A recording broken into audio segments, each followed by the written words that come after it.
Ang 2 Timothy ay sinulat ni Apostol Pablo. Kanino kay?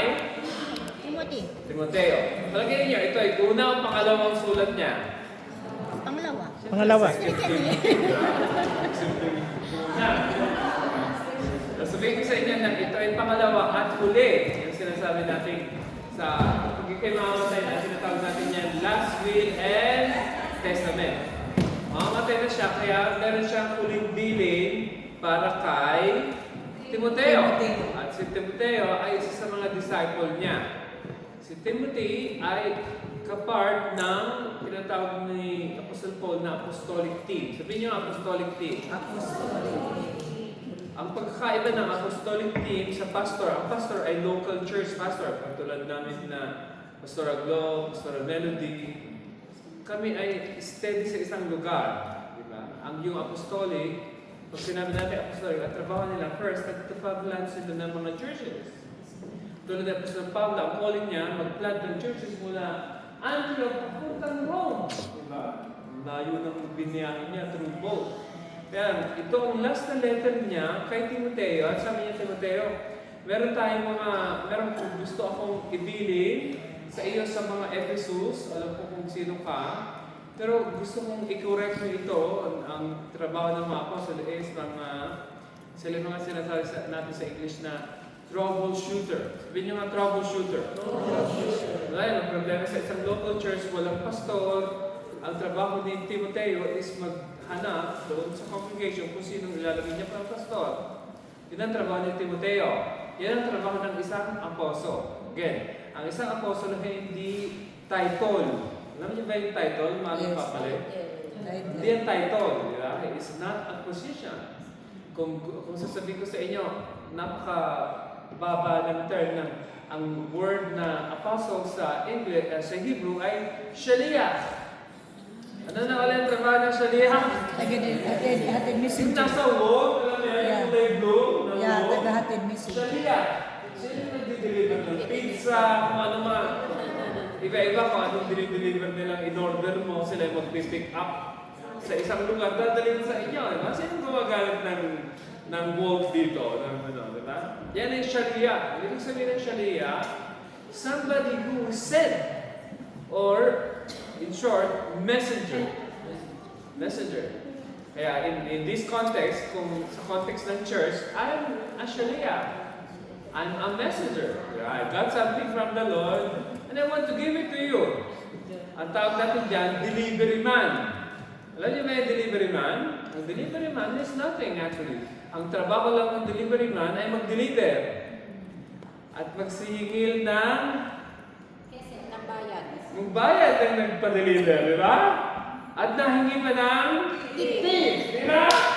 Yan ang trabaho ng shaliach. Shaliach, kuminsan ang ginagawa natin, kuminsan yung mga job descriptions sa church, di ba? Apostle, prophet, evangelist, pastors, teachers. Ang ginagawa natin sa kanila, we give them title, we give them positions.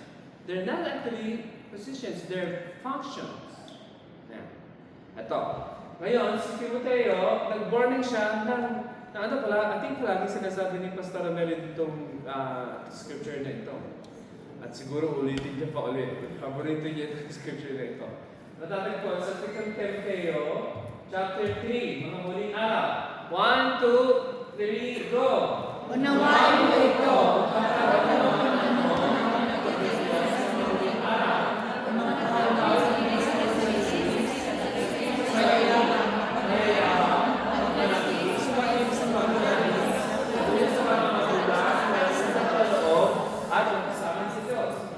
Sa uling araw daw, sabi ni Apostol Pablo, ito yung klase ng mga tao.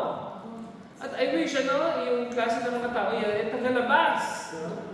Kaya lang, sabi ni Apostol Pablo, darating ang panahon na itong klaseng spirito na ito na nasa labas, ay papasok din sa church.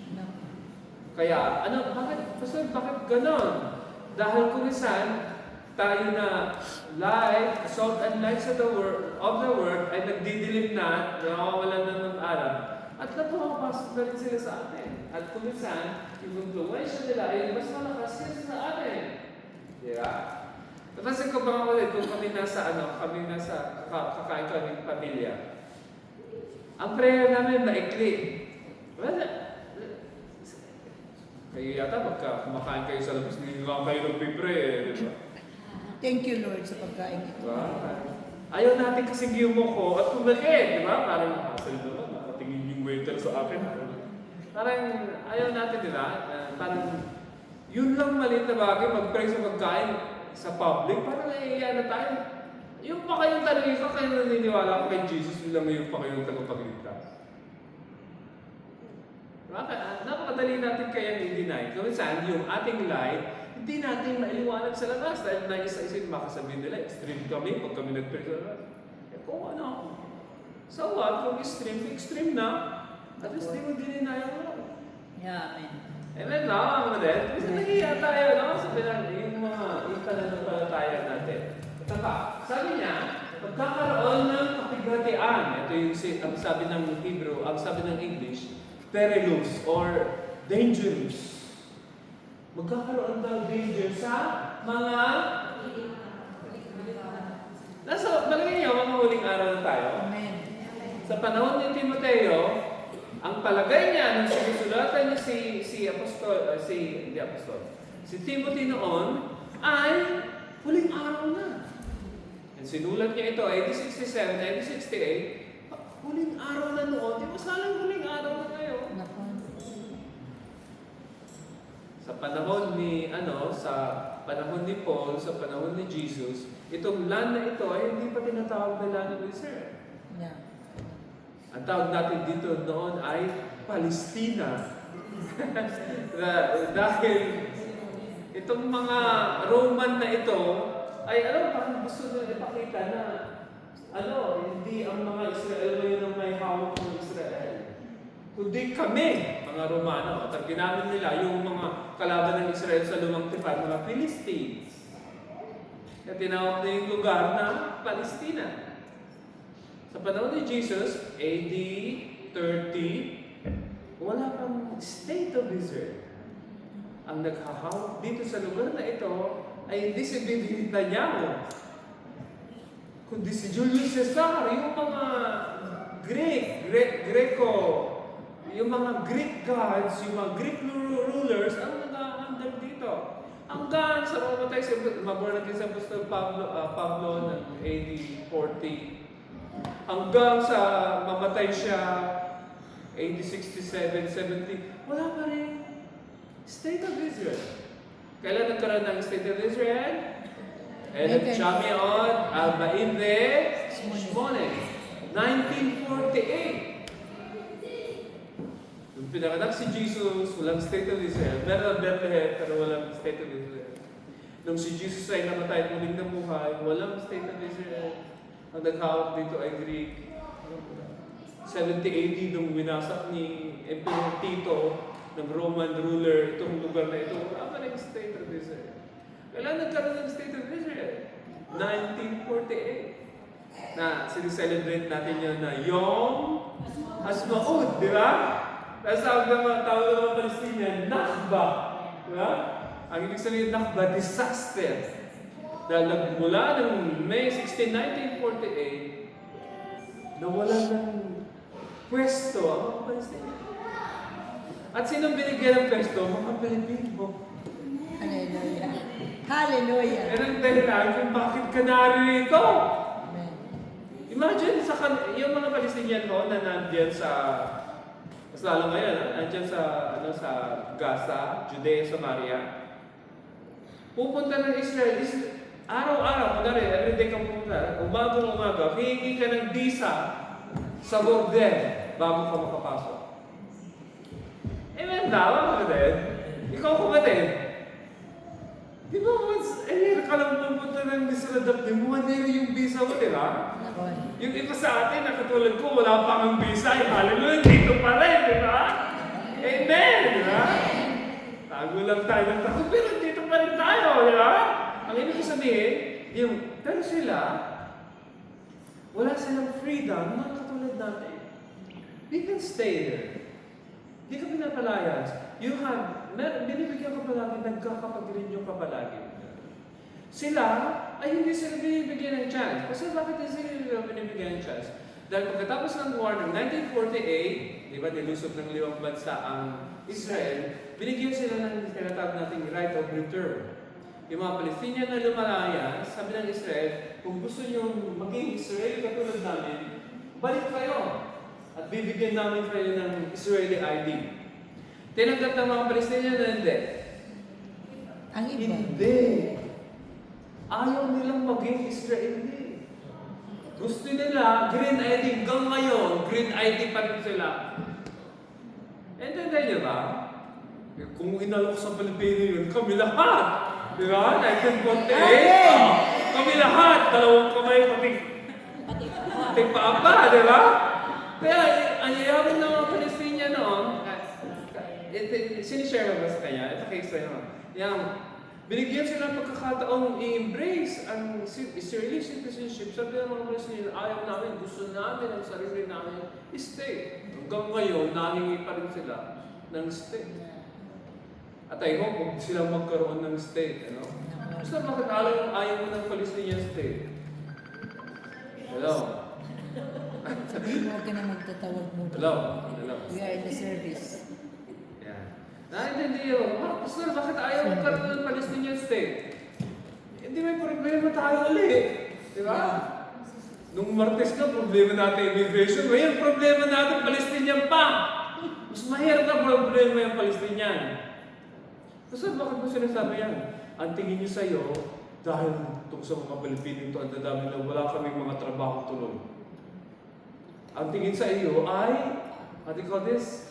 Karibal sa trabaho. Naintindihan niyo ang ibig sabihin. And they really don't like us. Bakit? We love the Jews. We love Israel. Amen. Amen. Love niyo ba ang Israel? Hallelujah. Amen. Pag hindi mo love ang Israel, umuwi ka na. Ka na dito, magpagulo ka lang. Dapat we should love Israel. So, bakit we should love Israel? Dahil ang pinili ng Diyos ay Israel. Amen. Ano? Kahit na tayo mga kapatid ay mga Pilipino, masabi ng mga Pilipino tayo daw ay tinawag ng Diyos dahil tayo ay mga Pilipino.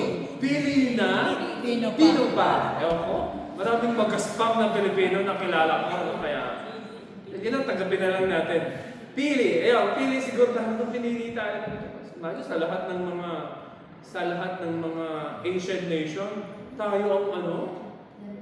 Ang Pilipino ang pinakaunang free visa. Alam niyo ba yun?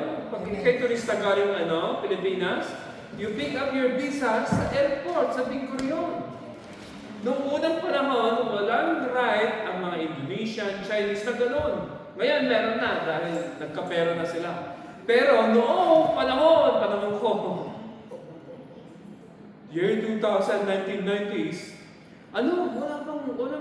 walang binigyan ng Israel ng visa upon arrival, yung tourist visa.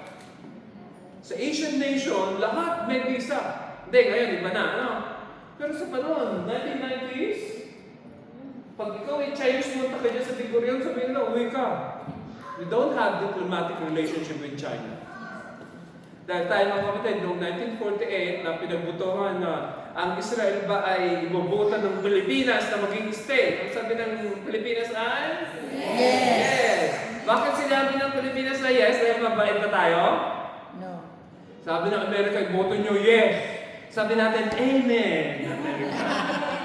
Hindi tayo mga baka akala nyo, yabang-yabang nyo, talagang karami talaga. Hindi. Dahil sa Amerika, sabi ng Amerika, huwag kayo kukontra sa amin, hirap ang buhay nyo. Sabi ni Carlos Piromuno, amen, America. Yes! We want Israel to be a dependent state. Hindi dahil sa atin yun, no? Dahil part tayo ng Commonwealth, dahil tayo control ng, ngayon, control pa rin tayo ng USA, no? Dahil tayo ay hawak sa leeg ng USA. Sabi natin, amen. Maganda din, nasumunod tayo sa, sa USA or else. Imagine, 1990s, no? Ako, pagdating ko, year 2001, hindi ako dumating na caregiver, dumating ako akong tourist. Tourist ang Pagdating ko sa Big Curion, Ang sabi ng babae, how much, in-interview ako ng immigration, sabi niya, how much time would you like to stay? Sabi ko, I'd like to stay 1 year. Tinignan niya ako, nakatitigil sa iyo sa akin, 1 year? You have money? Di nila mas kayo yung aking wallet. Kinuha niya yung wallet niya. Wallet ko. Tapos binilang niya kung ilan ang pera ko. Ang pera ko, $150. Sabi niya sa akin, how many times you'd like to stay this? How many months? Sabi ko, give me 1 year. Sabi niya, you have only $150. You want to stay here for 1 year?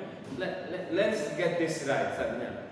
I will let you in, papasukin kita for a month. After a month, go away, go home. It's either you like it, you accept my offer, or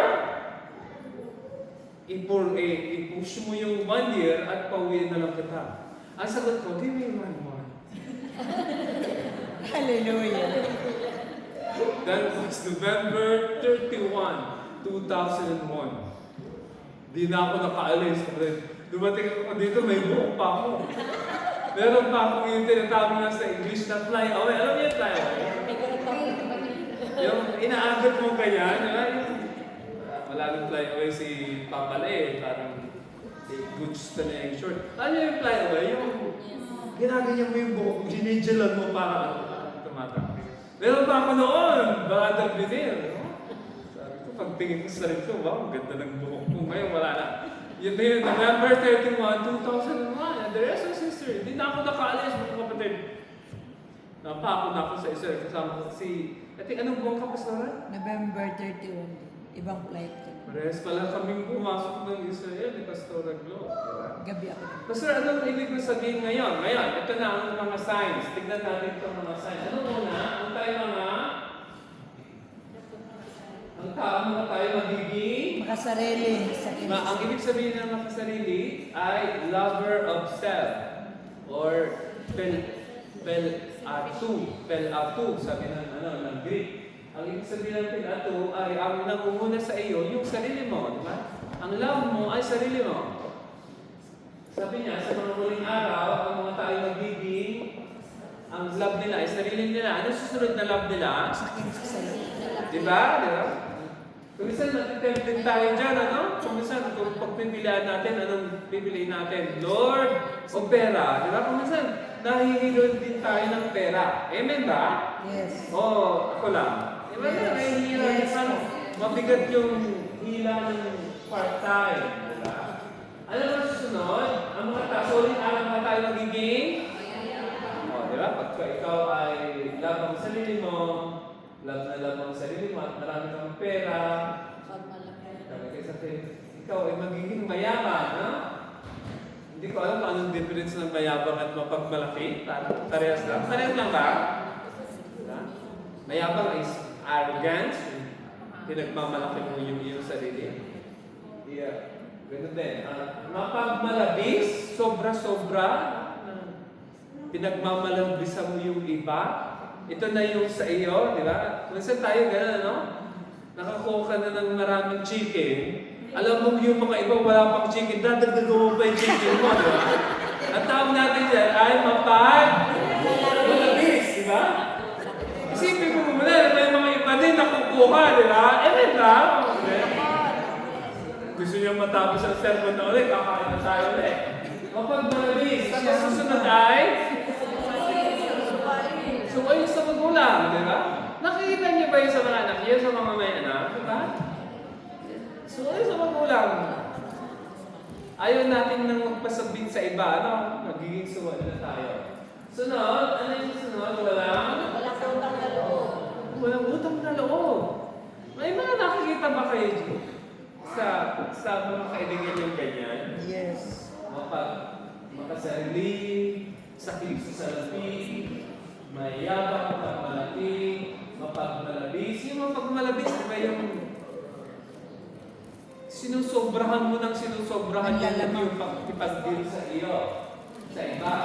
Sunod, suwain sa mga magulang. Di ba ayaw magpasabit sa mga magulang?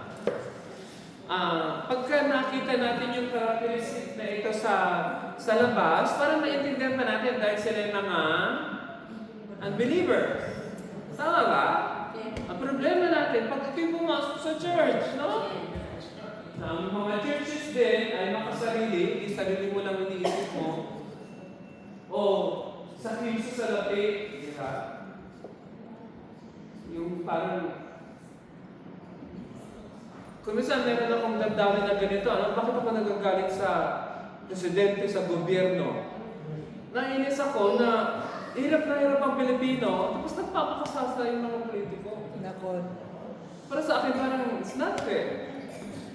It's not fair. Iiyawan na nila, gakon ng tatay niya, tapos sabihin, magnanakaw pa rin. Tapos tayo, hirap na hirap tayo, mga nag-aalaga ng matanda, wala tayo sa pamilya natin. Para sa akin, na-hurt ba ako? Galit na galit tuloy ako. Ako ng pa ako, itong mga tao, ako ng pa ako. Yung parang, sa akin parang, gusto ko tuloy maging, presidente. Hallelujah. Huwag na basta sa mga ano. Para lumamang ka, no? Di ba? Ano? Huwag Di ba, kamag-anak niyo nga yung mga ibang politiko, yung yayaman, di ba? para pag nakaw, pag nalakos. Ikaw sabihin mo ulit, yung mapagmalabis yung mga iba, sumalit sa magulang, walang utang na loob. May nakita na ba kayo mga taong walang utang na loob? Yes. Marami. Marami po. Meron ba? Diba? Marami po. Ginagawa tayo ng favor, pero tayo pa ang galit, di ba? Kulang! Di ba? May nakita Marami. kong instance naman, may nag-share about ng, sabi niya, ma-complain. Tapos sabi niya, ang patang pinag-pray, ako tagulang.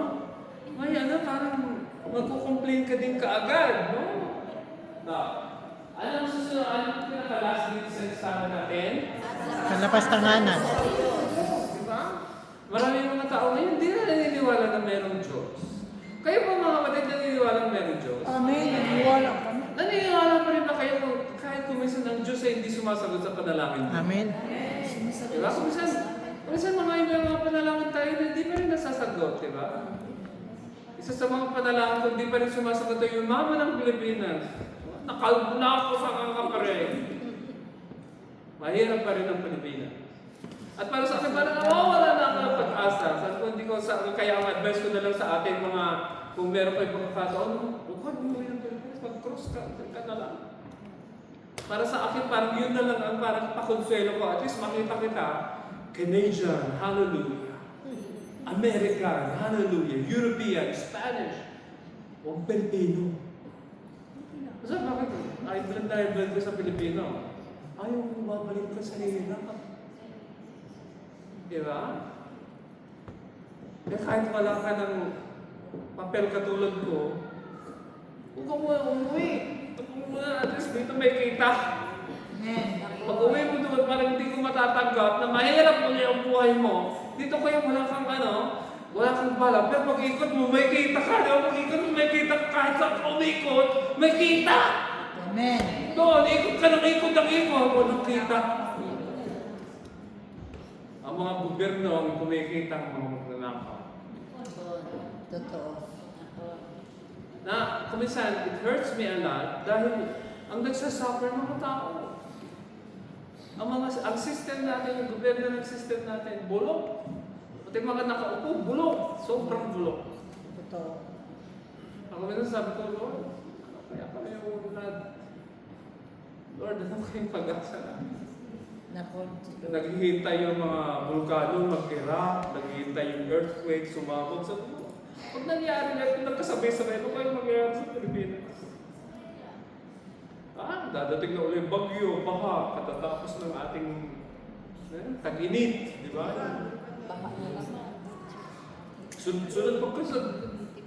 Ano kayo mangyayari sa atin? Sabi ko sa loob ko, Lord, sa inyo na lang kami kakapit. Kung may mga kapatid, ang Diyos ay hindi naman sumasagot sa mga panalangin natin kaagad. Kung minsan may mga panalangin tayo na hindi pa rin niya sinasagot hanggang ngayon. Amen ba? Tagal-tagal na natin pinagpipray.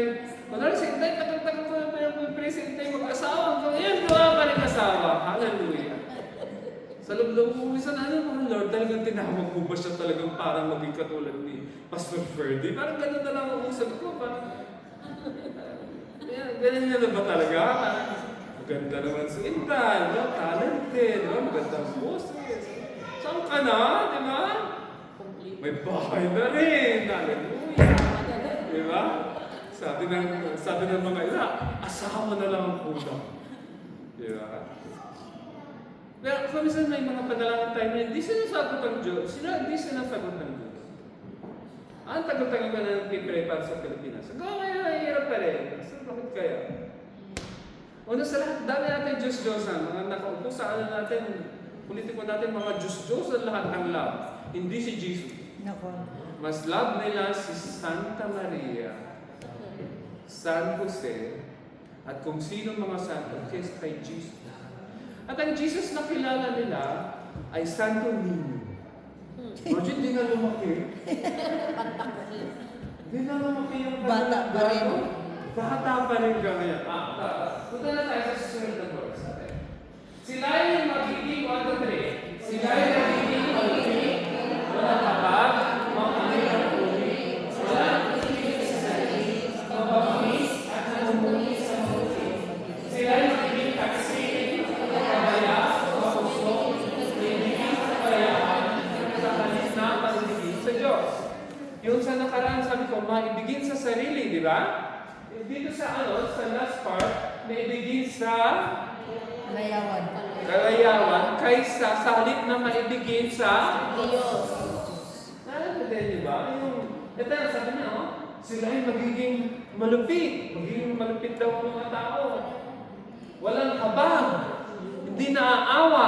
No? Ano ba sunod? Panirang puri. Ano yung panirang puri? Di ba yung sinisiraan mo yung iba, di ba? Yung ito yung status niya, sinisiraan mo ng sinisiraan, di ba? Hindi naman totoo yung sinasabi mo. Yung, kunwari, nakita mo, mabait pala. Ay, sa'yo, hindi na mabait. Di ba? Dahil sinisiraan mo yung kanyang reputasyon. Walang pagpipigil sa sarili. Kung anong gusto niya gawin. Yun ang gagawin niya. Di ba? Kahit sabi ng Bible na bawal mangalunya dahil yun ang gusto niya, gagawin niya pa rin. Walang pagpipigil sa sarili. Ano susunod? Mababangis. Alam mo mga mababangis, hayop lang, no? Pero din talagang mababangis na tao. Ano nakakilala ba kayo mga mababangis? Oo, sabi ni Pastor Melody, meron daw yung mga tao na wala ka daw ginagawa, inaaway ka pa din. Meron. Yan ang tawag natin dyan ay mababangis. At ano ba? At namumuhi sa Mabuti. pag mabuti ayaw. Gusto ay masama. No? Mabuti ayaw. Sila ay magiging taksil. Ano yung sabi ng taksil? Unfaithful, di ba? Disloyal. Taksil, di ba? Or, pwede natin translation na traidor. Betray. Traitor, traidor, di ba? Traidor ka. Sila ay magiging taksil. Ano pa? Mabaya. Careless, di ba? Yung wala siyang care sa iba. Mabaya. Di ba? Hindi siya nag-iisip tungkol sa iba. Maibigin sa mapusok. Di ba? Mapusok. Pagka sinabi natin yung word na mapusok, we're talking about emotions. Di ba? Kaya sa Pilipinas, bakit napakataas ng mga buntis na mga bata pa at napakataas ng ating HIV cases? Dami-daming may AIDS sa atin at mga kabataang nabubuntis dahil mapusok. Hindi, di ba? Ito sabihin. At meron akong hindi ko alam kung kailangan sabihin. Meron akong naisip na kailangan dapat turuan yung mga kabataan natin ng sex education. Dahil nakikipag-sex naman sa ayaw mo sa hindi, kasalo mo hindi, nakikipag-sex naman sa labas. Turuan mo na lang gumamit ng kondo gutom. Pastor, bakit ka ganyan magsalita? Dahil ganun din eh, kahit sabihan mo hindi, gumagalit ka rin sa labas eh. Itulungan mo nang mag-ingat, tulad ng ginagawa dito sa Israel. Amen ba, mga kapatid? Malabo. Amen ba? Hindi mo pipigilan yung anak mo. Kikipag-sex sa labas. Turuan mo na lang. Na hindi mahawa. Amen ba? Nabanggit ko yung C-word, parang tumahimik lang. Ayun. Ngayon, ano ba? Ibigay sa kalayawan, yung gusto nila, sa halip na maibigay sa Diyos. Meron pa ba akong last verse natin? Kasi nga, kasahin natin yung last verse. Para tayo mag-last na. Sila'y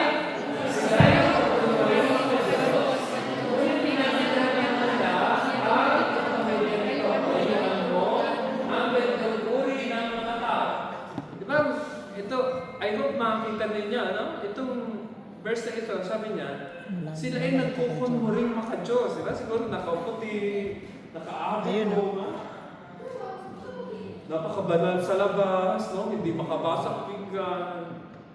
Pero sabi niya, hindi naman nila na-experience yung kapangyarihan nito. Palabas lang yung kanilang pagiging maka-Diyos, pero hindi sila sa loob tunay na maka-Diyos. Ano sila? Sila ay sarili. Ang isip nila yung para sa akin. Ano ba yung para sa akin? Ano bang para sa akin? Ano bang what can I get from that? Diba? Hindi yung how can I help? How can I contribute? How can I help you? How can I pray for you? Ang nasa isip niya, how can I get from that? Anong makukuha ko dyan? Diba? Ang mga tao, they have the form of godliness. Kitang-kita mo, parang banal na banal sa labas. Banal-banal na magsalita, no? Hindi ka tulad ko, pagsasalita ko mga kapatid, maragsak. Kitang-kita mo kung anong nasa loob ko dahil lumalabas sa sarili kong bibig. Ako'y galit talaga ako. Naiinis ako, kita mo sa mukha ko, naiinis talaga ako. Wala akong ibang picture, no? Yung ibang tao ko rin na galit sa loob, pero naka-smile pa rin. Hindi ko kaya, no? Pag galit talaga ako, wala akong...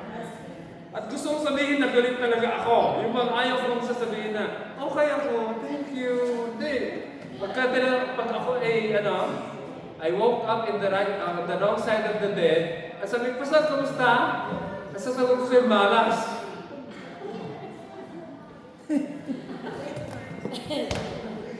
When I got up to the wrong side of the bed, nali ang lalabas. Kitang-kita mo din. Pagka, kamusta, hindi ako parang titignan lang kita.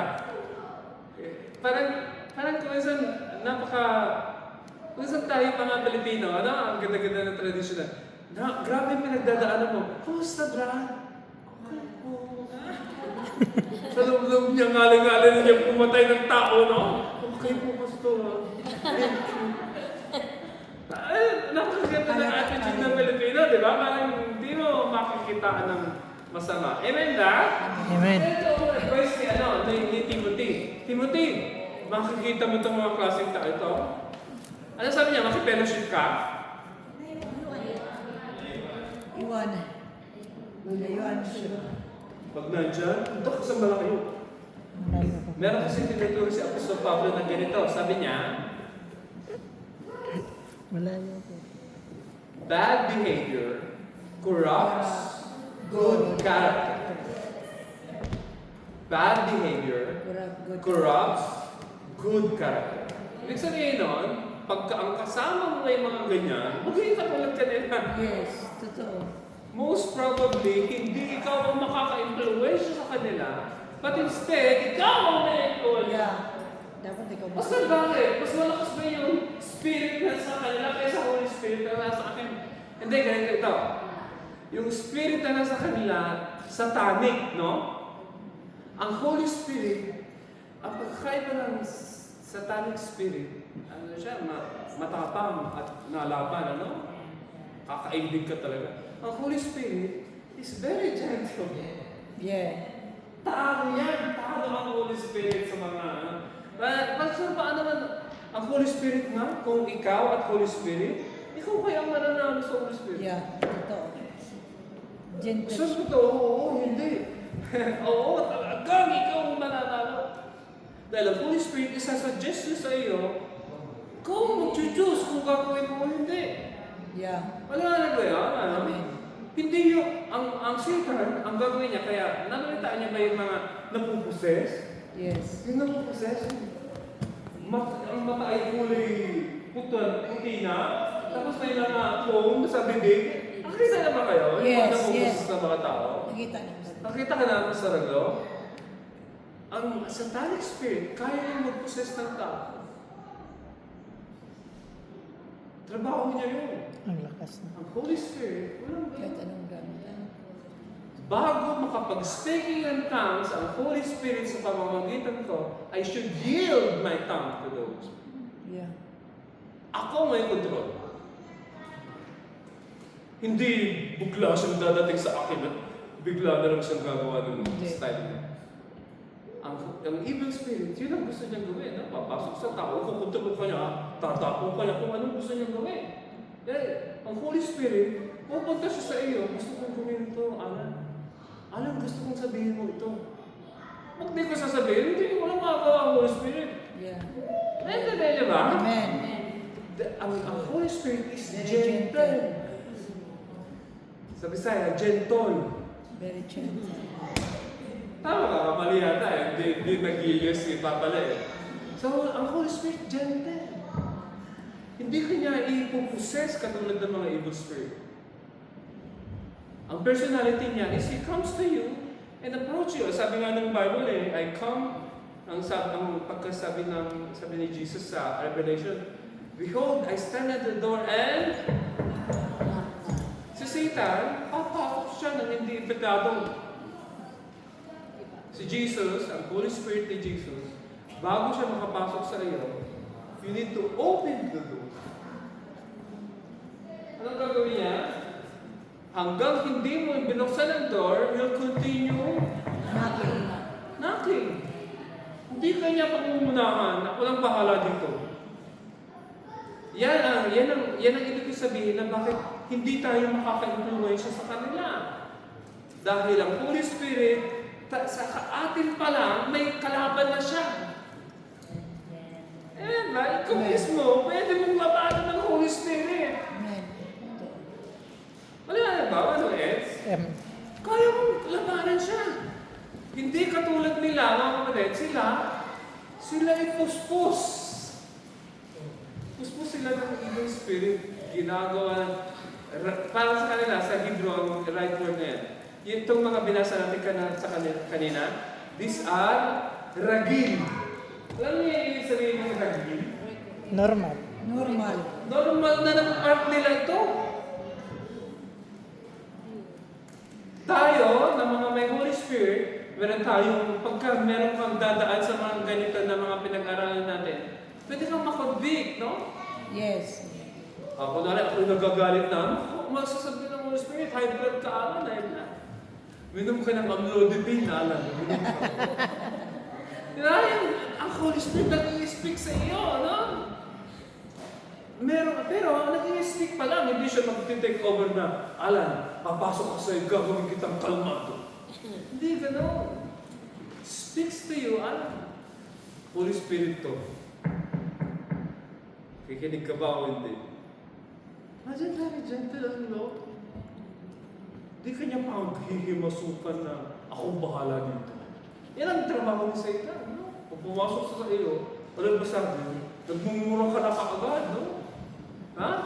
Galing ka, kumain ka dito, no? Kumain ka dito sa... Mamaya, kakain na tayo. Kayo mag-alala.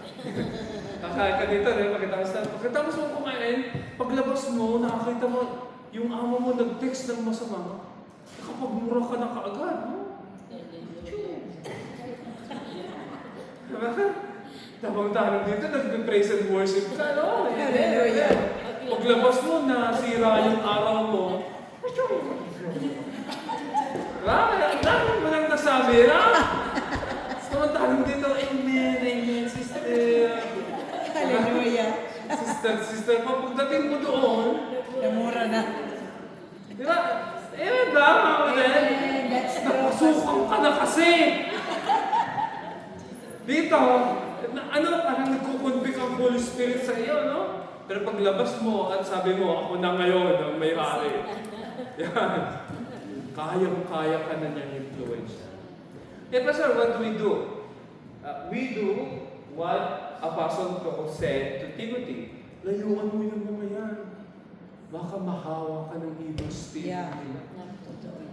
Eh, Pastor, kung lalayuan ko sila, di ba kawawa naman sila?